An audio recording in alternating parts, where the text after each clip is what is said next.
Hi friends, मैं आकांक्षा शर्मा जी की with आकांक्षा में आपका स्वागत करती हूँ। फ्रेंड्स, हम आज एड्स योजनाएं करने वाले हैं, एड्स के कार्यक्रम करने वाले हैं और बहुत सारे फटाफट एमसीक्यू हम इसके करने वाले हैं। फटाफट से 15-20 मिनट में इस टॉपिक को खत्म कर देंगे। उसके बाद एक मैराथन वीडियो लेके आऊँगी जिसमें हम सुपर हिट रिवीजन करेंगे। मैंने आपसे मॉर्निंग में ही पूछा था क्या ये एड्स की योजना ले आऊँ। आप लोगों ने इसका आंसर आपने बोला है लेके आओ, इसलिए मैं ये लेके आई हूँ क्योंकि ये एड्स वाला जो टॉपिक है ना, पिछली बार भी इससे बहुत सारे क्वेश्चन पूछे गए थे और इस बार भी इससे बहुत ज़्यादा क्वेश्चन पूछे जाना है। पहला क्वेश्चन है, राष्ट्रीय एड्स नियंत्रण के अब तक कितने चरण हो चुके हैं। देखो, ये राष्ट्रीय एड्स नियंत्रण जो कार्यक्रम है इसको हम बोलते हैं नाको। इसको हम क्या बोलते हैं? नाको बोलते हैं, मतलब नेशनल एड्स कंट्रोल ऑर्गेनाइजेशन। ठीक है। और जो एनएस इसके ये कार्यक्रम के अंतर्गत आता है, मतलब ये एनएससीपी के अंतर्गत आता है। एनएससीपी मतलब नेशनल एड्स कंट्रोल प्रोग्राम। ठीक है, इसके अंतर्गत आता है। इसके अभी टोटल 5 चरण हो चुके हैं। कैसे हो चुके हैं? जो एनएसीपी फर्स्ट हुआ है, जो एनएसीपी फर्स्ट हुआ है वो कब से कब तक चला था? 1992 से 1999 तक चला। 1992 से 1999 तक चला था। इस दौरान क्या हुआ था कि एचआईवी के जो संक्रमण शुरू में फैलना स्टार्ट हुए थे, तो इसके लिए ब्लड बैंकों की स्थापना की गई, क्लिनिक की स्थापना की गई, एचआईवी प्रहरी निगरानी प्रणाली स्टार्ट की गई। फिर आया था दूसरा चरण एनएसीपी 2। एनएसीपी 2 कब से कब तक आया था? ये 1999 से 2006 तक आया था। ये कब तक आया था? 1999 से 2006 में आया था एनएसीपी 2। फिर आया था एनएसीपी 3। एनएसीपी 3 कब से कब तक आया था? ये आया था 2007 से 2012 तक। 2007 से 2012 तक एनएसीपी 3 आया था। जो एन ये हो गए कितने? 3 चरण हो गए। इसके बाद जो चौथा चरण आया था, चौथे चरण को 2 भागों में विस्तारित किया गया था। पहले आया ये 2012 से 17 में और फिर आया ये 17 से 21 में। इस प्रकार से इसको 2 भागों में बांटा गया। अभी चल रहा है 5वां चरण। अभी चल रहा है कौन सा? 5वां चरण चल रहा है। और जो 5वां चरण है वो है 2021 से 2026 तक। 2021 से 2026 तक। ठीक है, तो इस प्रकार से टोटल 5 चरण आ चुके हैं। 1992 से ये स्टार्ट हुए हैं और कब तक के लिए आ गए हैं? 2026 तक आ गए हैं। 5 चरण इसके हो चुके हैं। ठीक है, याद रखिएगा। एड्स क्या होता है, एड्स कैसे फैलता है? तो एड्स वायरस द्वारा होने वाली बीमारी होती है। एड्स किसके द्वारा? वायरस द्वारा होने वाली बीमारी होती है। और ये ऐसा माना जाता है ये सबसे पहले बंदरों में फैली थी। सबसे पहले इस बीमारी को किस में देखा गया था? बंदरों में देखा गया था। इसमें ये जो वायरस होते हैं ना, ये लेंटी वायरस के परिवार के होते हैं। इनको लेंटी वायरस प्रजाति भी बोला जाता है। और एचआईवी को रोकने के लिए एंटी रेट्रोवायरल थेरेपी या एआरटी दिया जाता है। एड्स को रोकने के लिए क्या दिया जाता है? एंटी रेट्रोवायरल थेरेपी दिया जाता है। इसमें क्या होता है? एड्स में क्या होता है? कौन सी कोशिकाएं नष्ट हो जाती है? तो एड्स में टी कोशिका नष्ट हो जाती हैं। एड्स में कौन सी कोशिका नष्ट हो जाती हैं? एड्स में टी कोशिकाएं जो होती हैं वो नष्ट हो जाती हैं। और इसका जो संचरण हुआ था वो चिंपांजी के माध्यम से हुआ था। वो बंदर चिंपांजी के माध्यम से हुआ था। सबसे पहली बार ये अफ्रीका में देखा गया था। अगला देखते हैं, नाको ने भारत में उपयोग के लिए टीच एड्स सरकारी पाठ्यक्रम के जरिए पढ़ाने को कम मंजूरी दी। नाको ने बोला है कि भारत में एक टीच एड्स कार्यक्रम आएगा जहां पर लोगों को शिक्षा में भी इसके बारे में एड्स के बारे में पाठ्यक्रम के जरिए पढ़ाया जाएगा। तो ये नाको ने कब बोला है? ये नाको ने बोला है 2010 में। नाको ने बोला है 2010 में कि जो भारत में उपयोग के लिए टीच एड्स पाठ्यक्रम को मंजूरी दी है। इसके अलावा एड्स को समाप्त करने का लक्ष्य कब तक रखा है? 2030 तक एड्स को समाप्त करने का भी लक्ष्य रखा है। कब तक रखा है? 2030 तक एड्स को समाप्त करने का भी लक्ष्य रखा है। इसके अलावा एसडीजी जो 3 है, जो तीसरा लक्ष्य है जो स्वास्थ्य की ओर बताता है, उस एसडीजी 3 में भी एड्स के उन्मूलन की बात की गई है और एड्स की समाप्ति की बात की गई है, उसके उपचार की बात की गई है। तो सतत विकास लक्ष्य का जो पहला लक्ष्य है वो गरीबी को बताता है, दूसरा लक्ष्य जो है भुखमरी को बताता है और तीसरा जो लक्ष्य है वो स्वास्थ्य को बताता है, चौथा लक्ष्य शिक्षा को बताता है और 5वां लक्ष्य लैंगिक असमानता को बताता है। अगला है, यदि किसी व्यक्ति को एड्स हो जाता है, यदि किसी व्यक्ति को एड्स हो जाता है तो उसमें CD प्लस कोशिकाओं की संख्या कितने प्रति माइक्रोमीटर से कम हो जाती है? 400, 500, 300 या 200? देखो, यदि किसी व्यक्ति को एड्स हो जाता है तो उसकी जो कोशिकाएं होती हैं, जो प्रतिरक्षा कोशिकाएं होती हैं, वो लगभग 200 से जब कम हो जाती हैं तो जब चेक करने जाता है, डॉक्टर के पास जाता है मरीज चेक कराने के लिए, तो डॉक्टर जब उसको चेक करता है और वो देखता है कि जो कोशिकाओं की संख्या है वो 200 से कम हो गई है, तो वो 200 की संख्या से अगर कम हो जाना है मतलब उसको व्यक्ति को एड्स हो गया है। मानव शरीर में जो CD+4 कोशिकाएं होती हैं, CD+4 कोशिकाओं की जो संख्या होती है, इनको हम लिम्फोसाइट कोशिकाएं कहते हैं। सामान्य व्यक्ति के शरीर में ये 500 से लेकर कितनी होती हैं, 1600 प्रति माइक्रो लीटर होती हैं। सामान्य व्यक्ति के शरीर में कितनी होती हैं, 500 से 1600 होती हैं। लेकिन यदि किसी को एड्स हो जाता है तो उसकी जो संख्या होती है वो कितनी हो जाती हैं, 200 कोशिकाएं प्रति माइक्रोलीटर से कम हो जाती हैं। सामान्य में कितनी होती हैं, 500 से 600 होती हैं, 500 से 1600 होती हैं। लेकिन यदि एड्स हो जाता है तो कितने से कम हो जाती हैं, ये एड्स हो जाता है तो कितनी हो जाती हैं, 200 कोशिकाएं प्रति माइक्रोलीटर से कम हो जाती हैं। ठीक है, याद रखिएगा। एड्स नियंत्रण कार्यक्रम का 5वां चरण जो है वो कब से प्रारंभ हुआ है?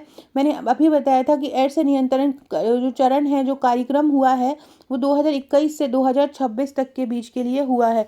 1 अप्रैल 2021 से 1 अप्रैल 2021 से ये कब तक है, 2026 तक, मार्च 2026 तक के लिए आया है। ये 5 सालों के लिए जनरली रहते हैं ये कार्यक्रम, और ये इतने समय के लिए ही आया है। ठीक है, ये याद रखिएगा। इस 5वां जो चरण है इसमें यही बोला है कि 2030 तक एड्स को समाप्त करना है, सतत विकास जो लक्ष्य है उसको प्राप्त करना है। अगला है राष्ट्रीय एड्स समिति की जो स्थापना है, राष्ट्रीय एड्स समिति की स्थापना हुई थी। देखो, सबसे पहले समिति ही बनी थी। सबसे पहले कौन बनी थी? सबसे पहले समिति ही बनी थी 1986 में। 1986 में स्वास्थ्य एवं परिवार कल्याण मंत्रालय द्वारा सबसे पहले राष्ट्रीय एड्स समिति ही बनी थी। बाद में उसको नाको में तब्दील कर दिया था 1992 में, और NACP मतलब जो राष्ट्रीय एड्स कंट्रोल प्रोग्राम है वो चलाए जाने लगे थे। लेकिन जो एड्स की सबसे पहले समिति बनी थी 1986 में बनी थी, क्योंकि 1986 में भारत में एड्स का पहला मरीज सामने आ गया था। जब 1986 में एड्स का पहला मरीज चेन्नई में आ गया था, जो कि एक सेक्स वर्कर थी, उसको ये हो गया था, तो इसलिए तभी से ही एक समिति बन गई थी स्वास्थ्य एवं परिवार कल्याण मंत्रालय द्वारा। अगला क्वेश्चन है, एड्स दिवस को पहली बार किस रूप में मनाया गया था? एड्स दिवस जब मनाया गया था, एड्स दिवस कब मनाया जाता है? सारे लोगों को पता है कि एड्स दिवस मनाया जाता है 2 दिसंबर को। अब ये जो एड्स दिवस मनाने की शुरुआत हुई थी, ये कब से हुई थी? और इसको जब पहली बार मनाया गया था, तो 1 दिसंबर को इसको मनाया जाता है। और इसको पहली बार कब मनाया गया था? 1988 में मनाया गया था। पहली बार जब इसको मनाया गया था, स्वास्थ्य दिवस के रूप में मनाया गया था। तो 1 दिसंबर को एड्स दिवस मनाते हैं। कब से मनाया जा रहा है? 1988 से मनाया जा रहा है। पहली बार किस दिवस के रूप में मनाया गया था? पहली बार स्वास्थ्य दिवस के रूप में मनाया था। एड्स का जो परीक्षण होता है वो न्यूक्लिक अम्ल की जांच करके होता है। एड्स का जब हम परीक्षण करते हैं तो किस पदार्थ की जांच करके होता है? ये न्यूक्लिक अम्ल की जांच करके एड्स का परीक्षण होता है। किसका? न्यूक्लिक अम्ल की जांच करके।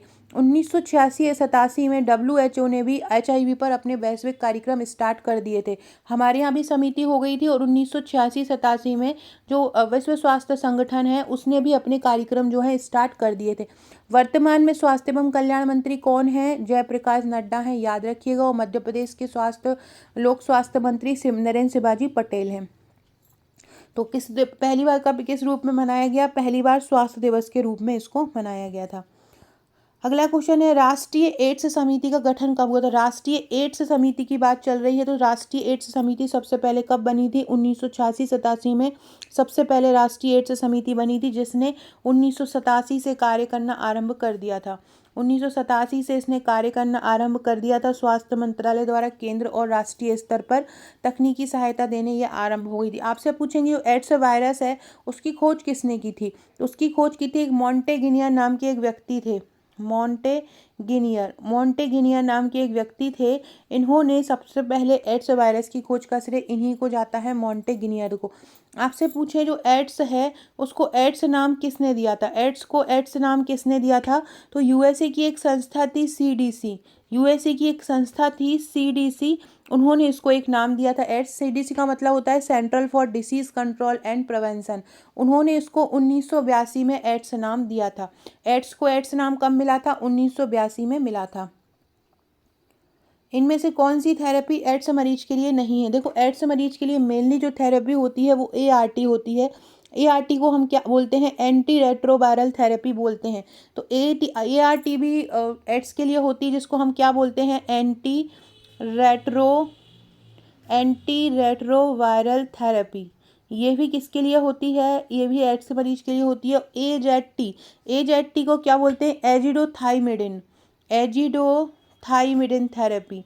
एजिडोथाइमिडिन थेरेपी ये भी किसके लिए होती है? एजिडोथाइमिडिन थेरेपी ये भी एड्स के लिए होती है, क्योंकि ये जो थाइमिडिन होती है ये भी इसके लिए ही दवाई के लिए रूप में काम करती है।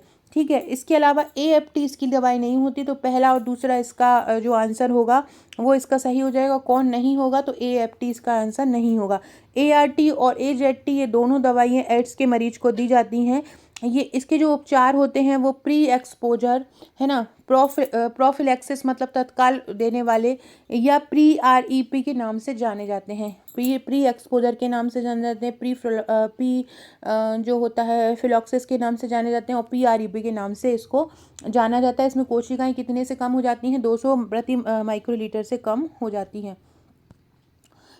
ये अनएड्स क्या होता है? अनएड्स का मतलब क्या होता है? इसका मतलब होता है संयुक्त राष्ट्र संघ। मतलब संयुक्त राष्ट्र संघ ने भी अनएड्स का गठन कर लिया था। जैसे कि भारत ने कर लिया था, विश्व स्वास्थ्य संगठन ने कर लिया था, ऐसे यूनाइटेड नेशन ने भी अनएड्स का गठन कर लिया था। जैसे कि 1986-87 में किसने कार्यक्रम आरंभ कर दिया था एड्स के प्रति?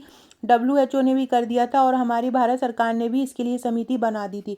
अनएड्स जिसको हम बोलते हैं यूनाइटेड नेशन एड्स, इसका गठन 1996 में हुआ था। इसका गठन कब हुआ था? 1996 में हुआ था। किसने इसका गठन किया था? संयुक्त राष्ट्र संघ ने किया था। तो आपसे पूछे कि अनएड्स का गठन किसने किया है, तो अनएड्स का गठन किया है संयुक्त राष्ट्र संघ ने। अनएड्स का गठन कब किसने किया है? संयुक्त राष्ट्र संघ ने अनएड्स का गठन किया है।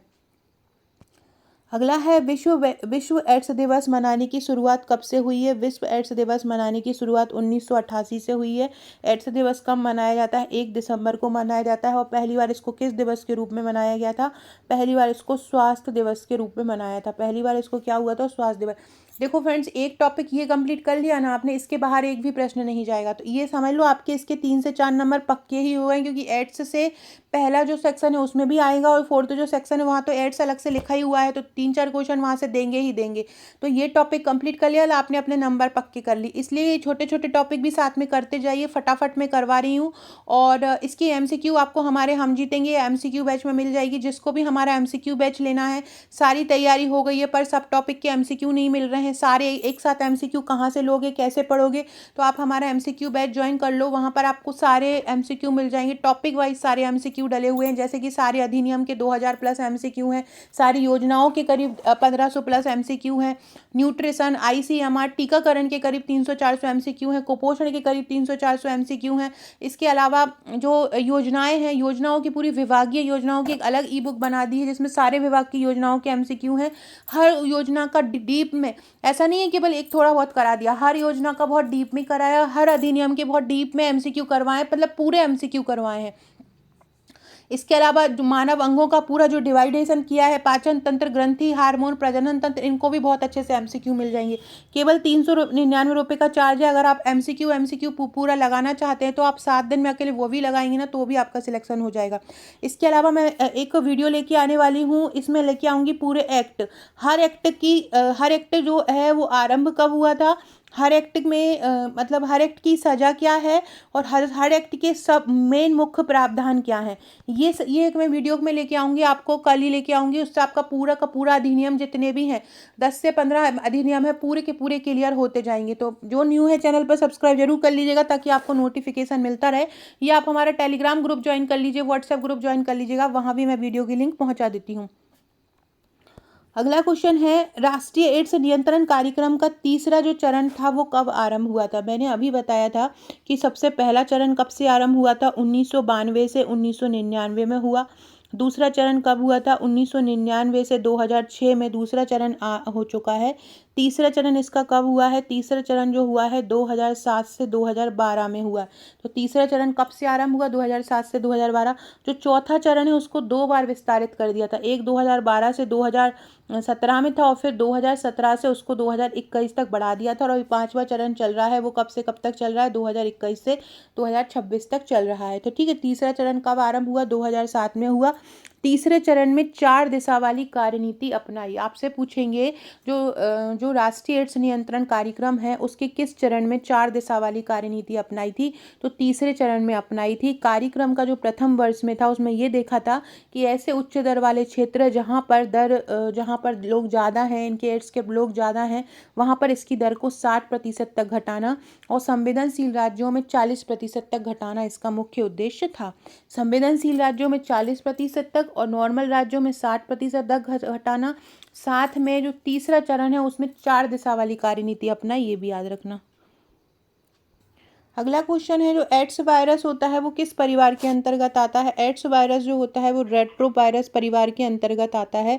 किसके अंतर्गत आता है? रेट्रोवायरस परिवार के अंतर्गत आता है। और ये जो एड्स लोग होते हैं, इनकी जो प्रजाति होती है वो लेंटिवायरस होते हैं। तो एक हो गया लेंटिवायरस, एक हो गया रेट्रोवायरस और एक हो गया HIV।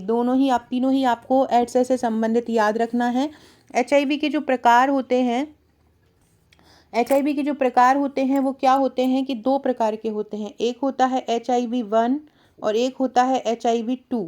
2 प्रकार होते हैं, एक HIV-1 होता है और एक HIV-2 होता है ना। और इसमें क्या होता है, कोशिकाएं नष्ट हो जाती हैं और ये जब तक नष्ट होती रहती हैं, जब तक कि शरीर से पूरा का पूरा शरीर लड़ने में, किसी दूसरे व्यक्ति से लड़ने में असमर्थ नहीं हो जाता, तब तक ये क्या होती हैं, नष्ट होती रहती हैं। भारत में एड्स का मरीज सबसे पहले कहाँ मिला था? भारत में एड्स का मरीज सबसे पहले चेन्नई में मिला था, 1986 में मिला था। और 1959 में पहली बार विश्व में किसी व्यक्ति की मौत जो है वो एड्स के कारण हो गई थी। कब हुई थी? 1959 में हो गई थी। अगला है, एड्स नाम कब और किसने दिया था? तो एड्स नाम अभी मैंने दिया था, ये बताया था 1982 में एक संस्था थी सीडेक। ये सीडेक संस्था कहाँ की थी? USA की संस्था थी। इसका फुल फॉर्म क्या है? सेंटर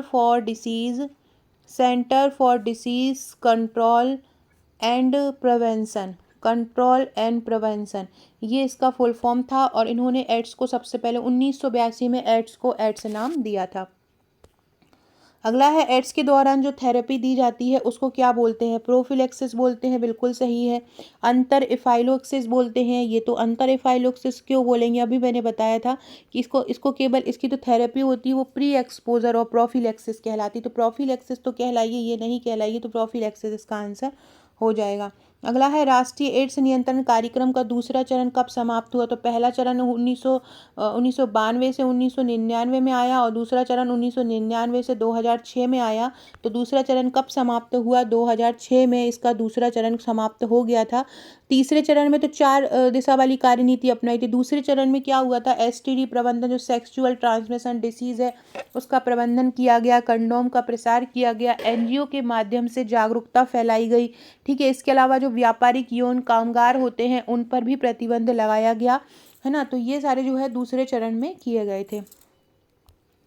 अगला क्वेश्चन है, एड्स किसके द्वारा फैलता है? एड्स किसके द्वारा? ये तो बहुत सारे वायरस द्वारा एड्स फैलता है।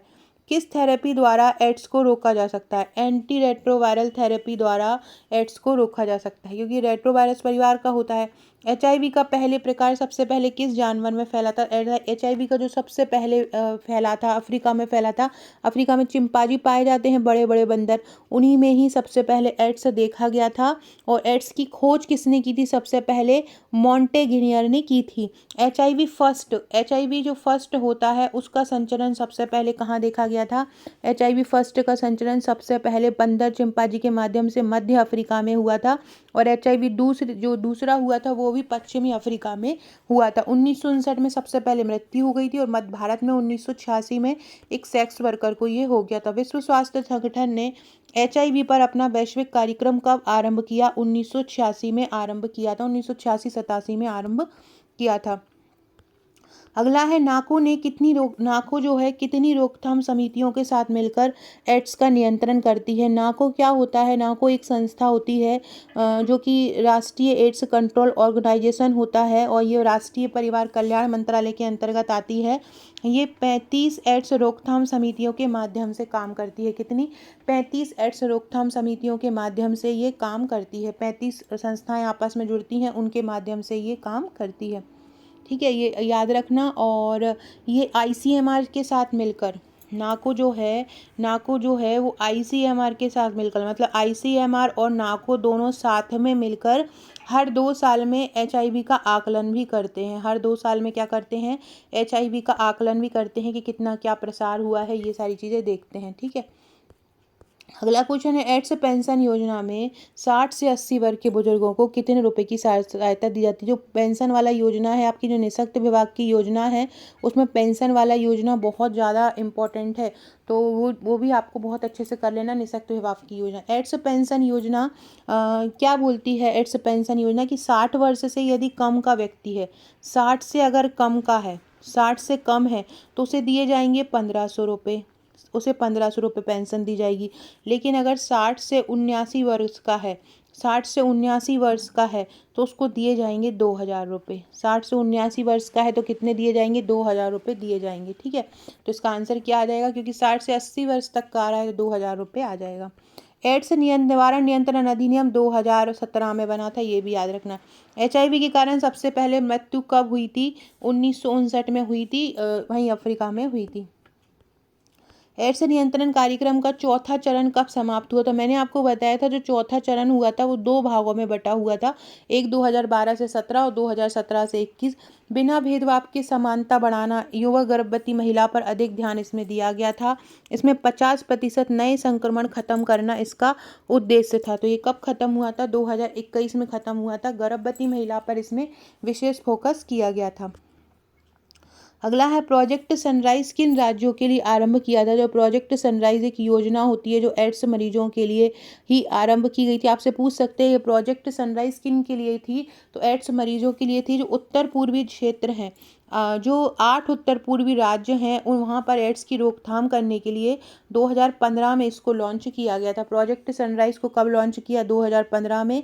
एड्स से गुजर रहे लोगों का मुफ्त इलाज करने के लिए इसको आरंभ किया गया। वर्तमान में लगभग 3.2 मिलियन बच्चे जो हैं वो इस रोग से ग्रसित हैं। तो ये प्रोजेक्ट सनराइज एड्स के लिए आरंभ किया गया था। कब आरंभ किया गया? 2015 में आरंभ किया गया था। याद रखना कब आरंभ किया गया? 2015 में। किन राज्यों के लिए? जो उत्तर पूर्वी राज्य हैं वहाँ के 8 प्रमुख राज्यों को विकास करने के लिए इसको आरंभ किया गया था।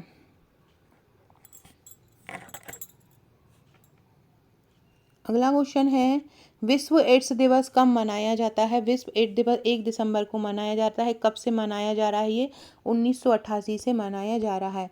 एचआईवी के कारण एड्स होता है, निम्नलिखित में से कौन सा कारण एचआईवी के संचरण का माध्यम नहीं है? दूषित रक्त का है, संक्रमित सुइयों का प्रयोग भी है, संक्रमित व्यक्तियों से हाथ मिलाना। देखो, हाथ मिलाने से एड्स नहीं फैलता, तो ये इसका कारण हो जाएगा। हाथ मिलाने से कभी भी एड्स नहीं फैलता। एड्स का पहला मरीज भारत में जो पाया गया था वो कौन था? तो वो एक सेक्स वर्कर थी। कौन थी? सेक्स वर्कर थी। कब पाई गई थी? 1986 में उसको देखा गया था। अगला है, सतत विकास लक्ष्य 3 के अनुसार एड्स को कब तक समाप्त करना है? एड्स को 2030 तक समाप्त करना है। कब तक समाप्त करना है? 2030 तक। एड्स वायरस की खोज करने का श्रेय किसको जाता है?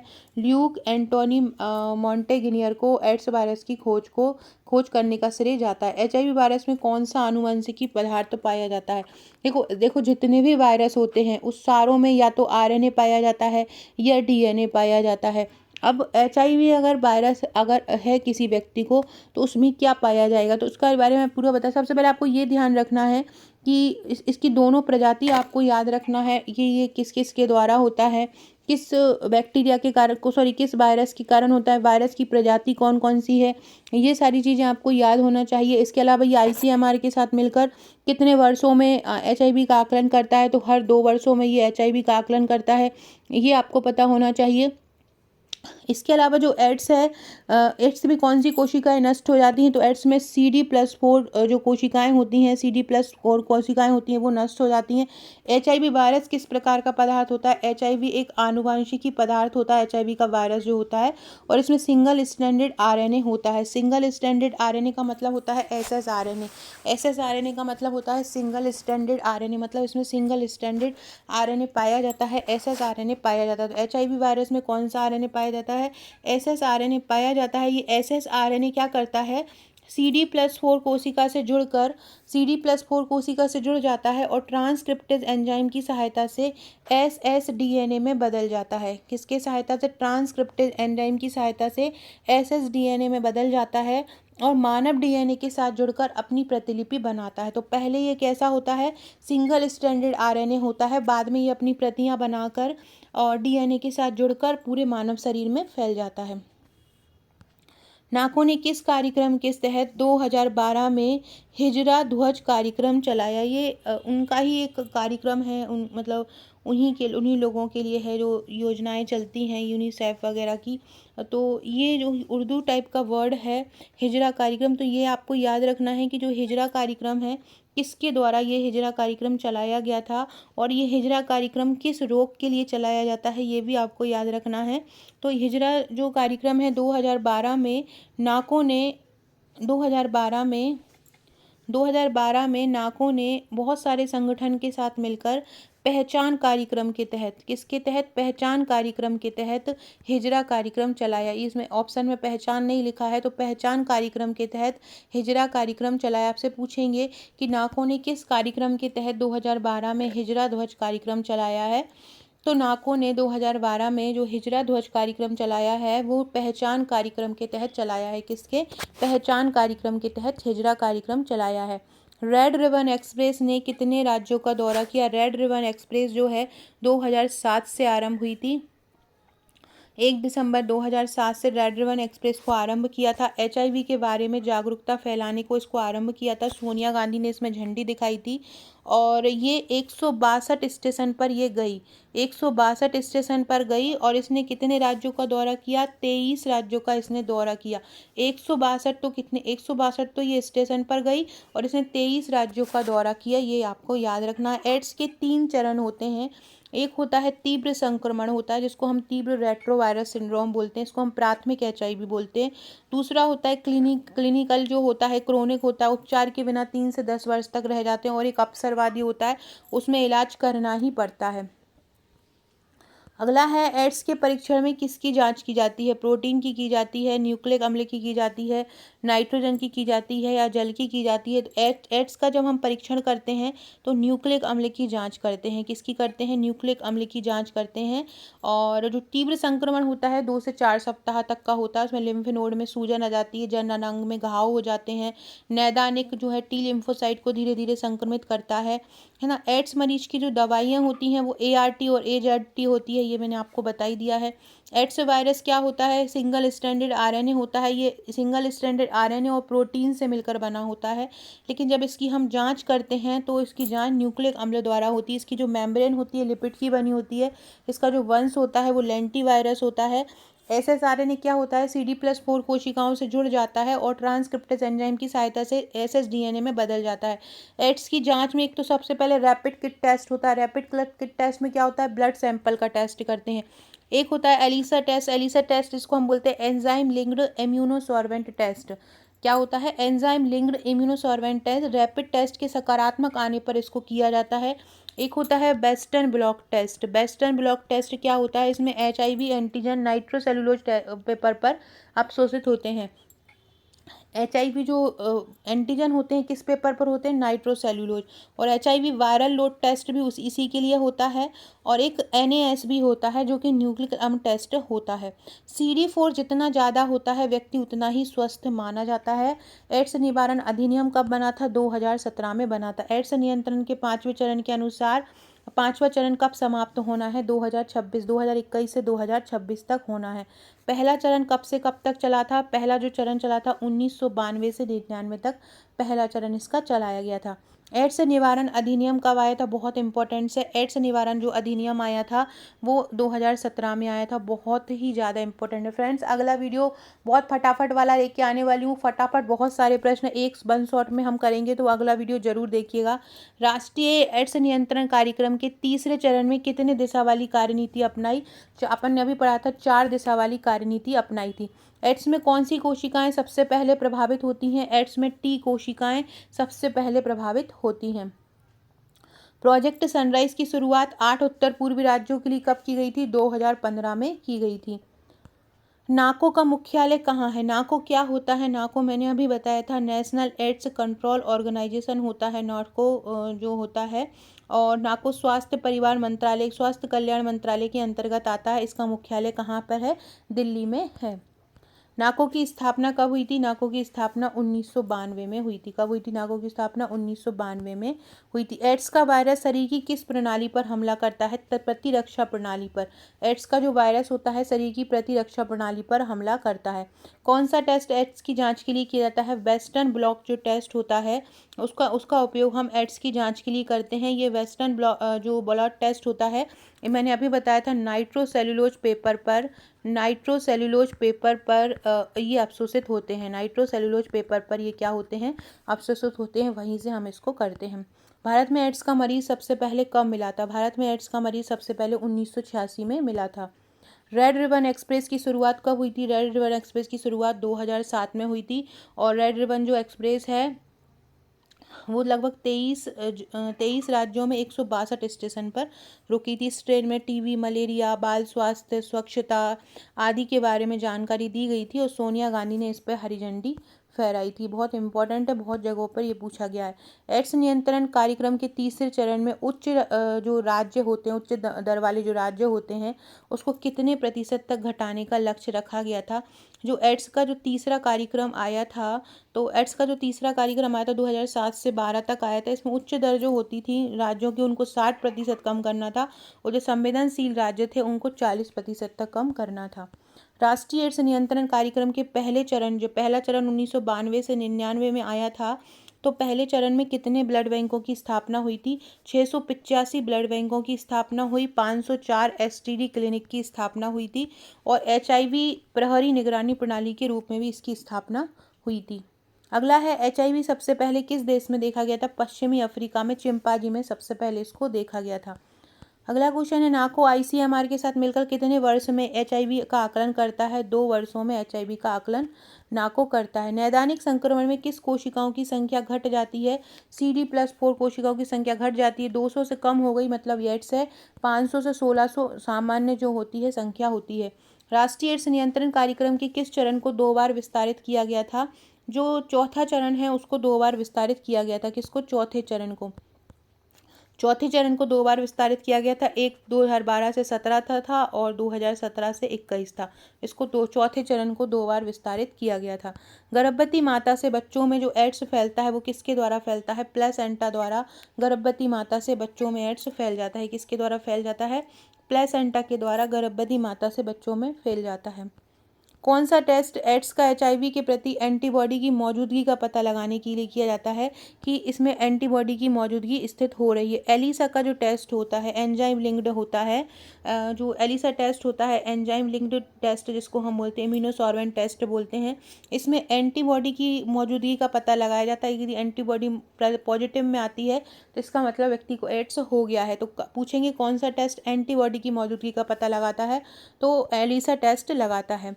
प्राथमिक एचआईवी किसको बोला जाता है, प्राथमिक जो एचआईवी बोला जाएगा उसको हम बोलेंगे जब पहला जो अवस्था हो जाती है एड्स की तीव्र संक्रमण, उस जो तीव्र रेट्रोवायरस संक्रमण होता है उसको हम प्राथमिक एचआईवी बोलते हैं, प्राथमिक। और दूसरा हो जाता है नैदानिक विलंबित या इसको हम क्रोनिक बोलते हैं।